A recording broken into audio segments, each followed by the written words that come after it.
우리 지역의 핫 이슈를 전해드리는 토크인 전남입니다. 복지TV 전남방송 이영춘 기자와 함께합니다. 안녕하십니까. 안녕하십니까. 여수의 마지막 남은 SOC로 불려온 여수남해 해저 터널이 결국 국가계획으로 확정됐죠? 네, 그렇습니다. 기획재정부는 지난 24일 제5차 재정사업 평가위원회를 열어 제5차 국도, 국지도 일괄 예비 타당성 조사 결과를 의결했습니다. 이번 예비 타당성 조사에서 국도 77호선 여수 남해 해저터널 건설이 2021년부터 2025년까지 진행되는 제5차 국도, 국지도 건설 5개년 계획 대상사업 일괄 예비 타당성 조사를 통과해 결국 국가계획으로 해저터널 공사가 이루어지게 됐습니다. 여수와 남해 사이에는 지난 1998년 7월 당시 문화관광부가 두 지역을 최단거리로 연결하는 한려대교 건설 계획을 세운 이후 23년 만의 결실입니다. 그런데 여수 남해를 잇는 해저터널은 번번이 경제성 분석 결과 비용 대비 경제성이 낮다는 이유로 좌절됐기도 했죠. 네, 그렇습니다. 오랜 시간 좌절이 됐었죠. 실제로 2002년과 2005년, 2011년, 2015년 등 4차례나 예비 타당성 조사 통과를 위해 문을 두드렸습니다. 그러나 번번이 경제성 분석 결과에서 비용 대비 경제성이 낮다는 이유로 좌절됐지만 수년 전부터 경제성만을 강조한 예비 타당성 조사 등 제도의 문제가 지적이 되고 일부 보완책이 마련되면서 이번 예타 통과 가능성에 대한 기대를 높였습니다. 또 그동안 연육교 방식에서 사업비가 절반가량 줄어든 해저터널 방식으로 선회하면서 경제적 측면에서도 정부를 설득하는데 한 몫을 해 예타를 통과했다는 분석입니다.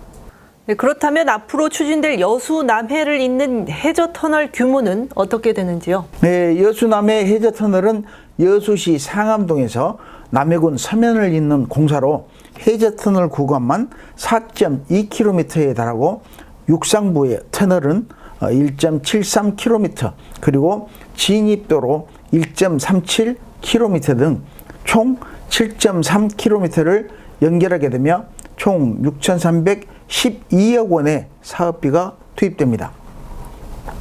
오는 2027년 목표대로 개통되면 남해안 해안을 따라 동서방향 광역교통망이 형성되고 여수 남해 간에 1시간 20분에 달하던 이동시간이 단 10분으로 단축됩니다. 권오봉 여수시장은 남해안 관광산업에 혁신을 불러오고 영호남의 물류와 산업 기반을 연결하는 고리이자 공동생활권의 확대로 남해안 전체에 새로운 성장 동력이 될 것이라고 강조해 바닷길과 함께 개막될 남해안 시대에 대한 기대감이 최대치에 달하고 있습니다. 네, 계속해서 두 번째 이슈입니다.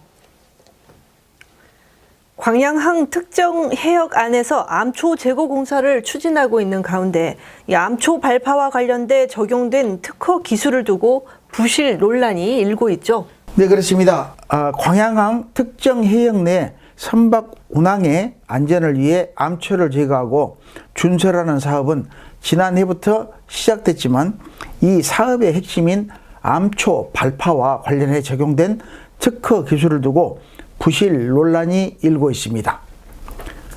여수 광양항으로 진입하는 관문은 광양항 특정 해역으로 이 해역은 연간 5만 2천여 척의 대형 선박들이 입출항하는 데다 선박 대형화 추세 속에서 원활한 선박 운항을 위해 22m 이상의 수심이 필요합니다.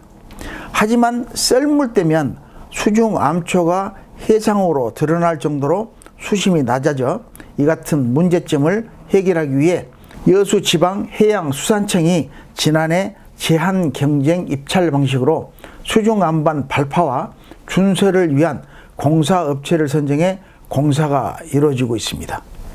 그런데 이 부실 논란이 일고 있는 가운데 이 사업은 현재 1년여가 돼 가도록 공정률은 15%에 그치고 있죠. 네, 그렇습니다. 이에 대해 업계 내 일부에서는 강한 의혹을 불러일으키고 있습니다. 광양항 공사에 적용된 발파 특허 공법은 기존 암초 제거 발파를 위해 잠수부들이 직접 수중에서 화약을 투입할 구멍을 암초에 뚫고 화약을 장약하는 것에 비해 잠수부가 투입되지 않은 해상에 바지선을 띄우고 그 위에서 천공기를 이용해 암초에 천공해서 폭약을 설치 후 발파하는 공법이지만 공사 시공업체가 적용한 수중 암반 발파 특허가 실질적으로 시행 검증도 제대로 안 된 특허에서 시공 능력이 부족하다 보니 공사와 함께 지연되고 있다고 주장하고 있습니다. 특히 관련 업계 관계자는 그 공법으로는 공사가 되지 않을 뿐더러 전문가들의 견해도 부산, 신항, 토도에서 한 공법을 적용해야 한다며 그 공법의 특허권자의 도움을 받아야 하는데도 전혀 그렇지 못하고 있는 실정이라고 주장하고 있습니다. 그러나 공사업체 측은 현재 이 적용된 발파 특허가 검증된 특허라며 명백한 허위사실이라고 주장하고 있다는데요. 네, 그렇습니다. 업체 측은 오는 2024년 1월 공사 완료를 목표로 공정도 계획대로 순조롭게 진행되고 있고 시험 발파 보고서가 마무리가 되지 않아 그 부분이 조금 지연되고 있을 뿐 이번 주부터는 본격적으로 발파가 진행될 예정이라고 밝혔습니다. 이에 대해 여수지방해양수산청은 업계 내 이권 다툼에서 시작된 논란으로 보면서도 해양수산청의 감리단 의견을 수렴해가며 신중하게 들여다보고 있는 상황이라고 말했습니다. 사업비 800여 원의 막대한 예산이 투입되는 광양항 특정해역 암초 제거와 준솔공사가 공사의 발파 특허 공법과 관련한 의혹이 확산되면서 경찰 수사와 함께 감사원 감사까지 시작돼 특허 검증 여부 등 업계 내 관련 논란은 당분간 계속될 것으로 보여 주목되고 있습니다. 네, 수고하셨습니다. 지금까지 토크인 전남이었습니다.